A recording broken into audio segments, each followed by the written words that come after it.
अभी आपने शब्दों से 4 चांद लगा दिए हैं दिन में भी।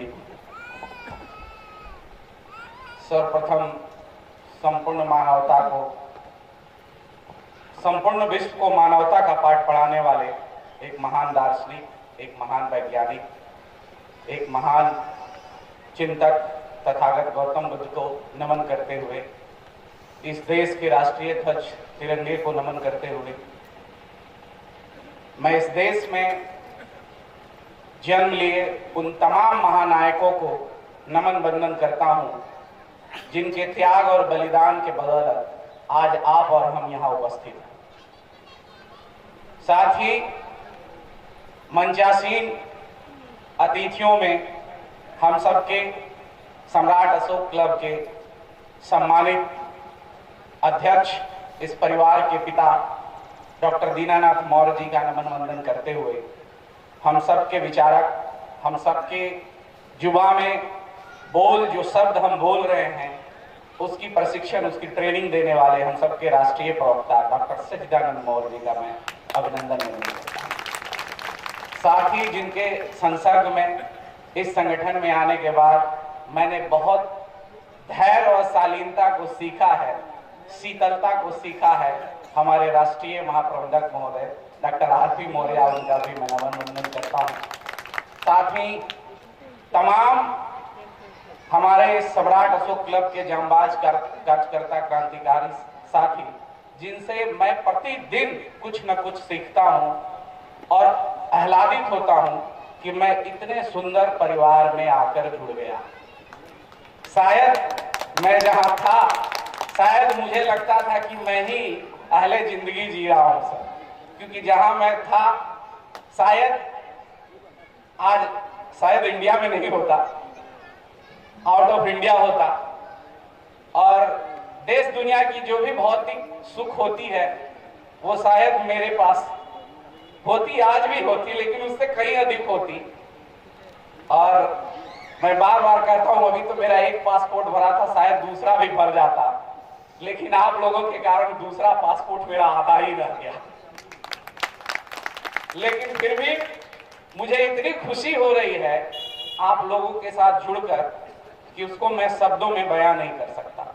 इसलिए आज इस कार्यक्रम में, इस गांव में, इस हुंकारगंज की माटी को नमन करता हूं, और उससे भी पहले इस माटी सृजन के बीच संपूर्ण मातृशक्ति को प्रणाम सादर नमन करता हूं, तथा जिसका नाम अभी हमारे पूर्व के वक्ता महोदय ने लिया, इस देश में एक ऐसी मां पैदा ली जिसको हम कहते हैं शिक्षा की देवी माता सावित्रीबाई फुले, उनको प्रणाम करते हुए मैं बहुत बहुत साधुवाद करता हूं मंचासीन अतिथि सावित्रीबाई फुले को प्रतिबिंबित करती हुई हमारी छोटी बहन, जो आज उसको यहाँ इस मंच से प्रतिबिंबित कर रही है और कह रही है कि हाँ, इस देश में सावित्रीबाई फुले थी और जिसने क्रांति की उसी का मैं प्रतिरूप यहाँ बैठी हूँ।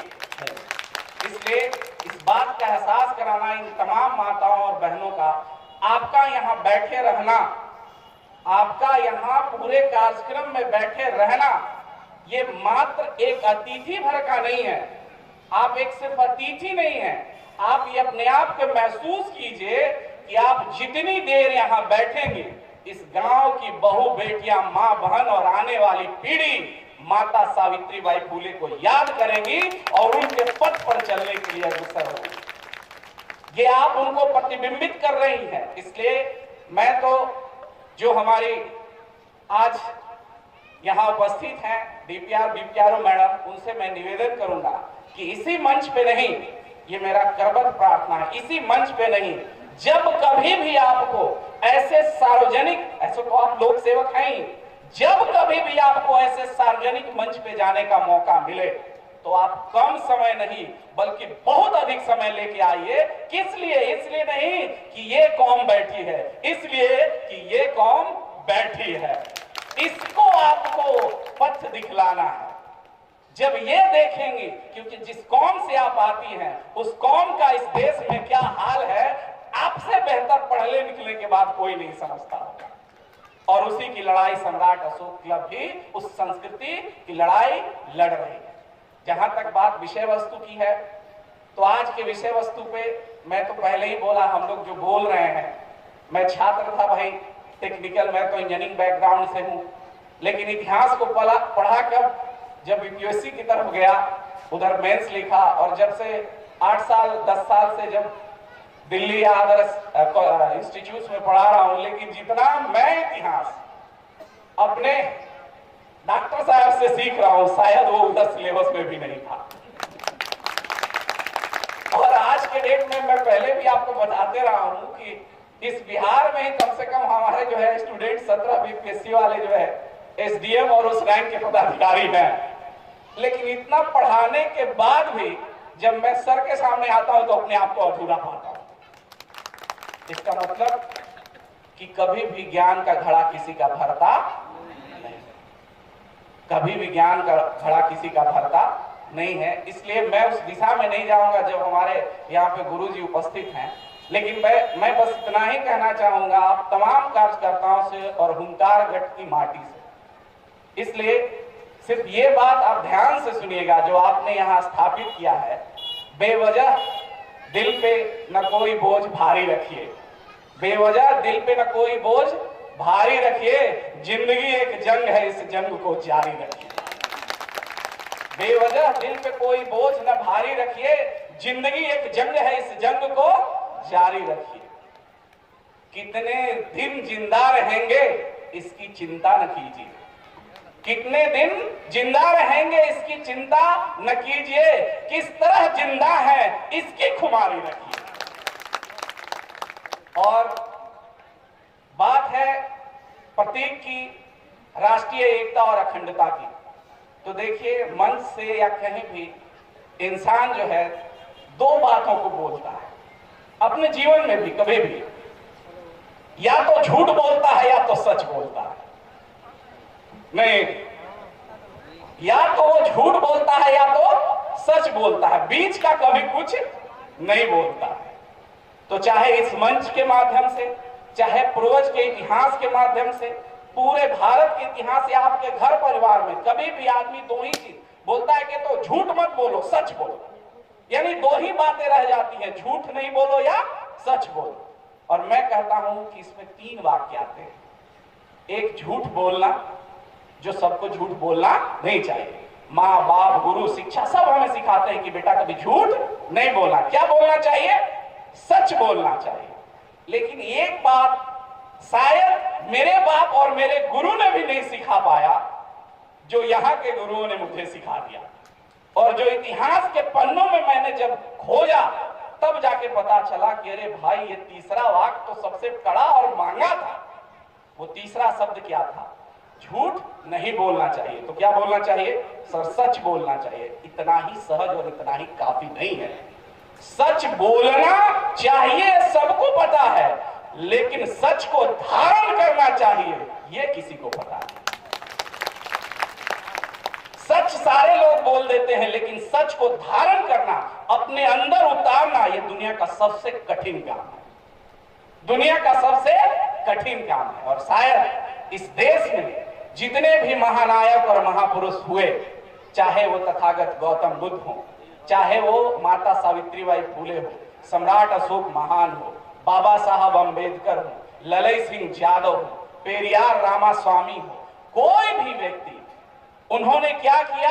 सच को सिर्फ बोला नहीं, सच को क्या किया?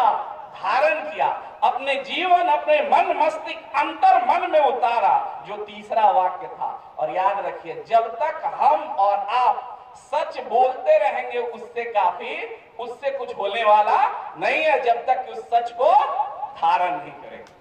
और आज से आपको हमको क्या सोचना होगा? सच बोलने से काम नहीं चलेगा, सच को क्या करना होगा? धारण करना होगा।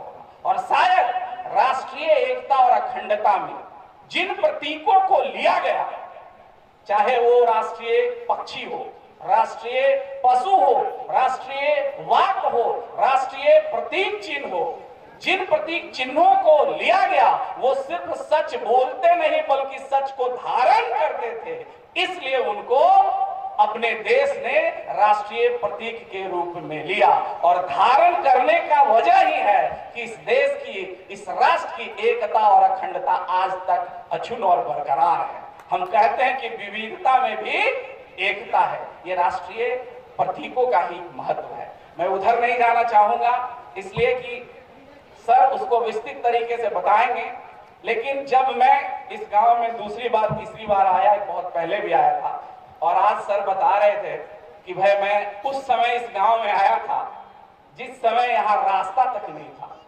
पथरीला रास्ता था, और आज वही गांव है। सुन के मुझे भी बड़ा अचंभा लगा।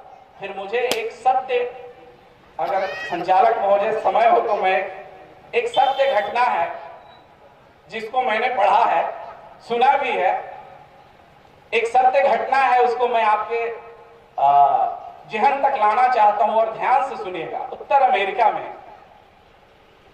वहां से उत्तर अमेरिका में एक कबीला है, छोटा सा कबीला था अभी पिछली सदी में, अब तो वहां वो ट्रीटमेंट इलाज होकर ठीक हो गया।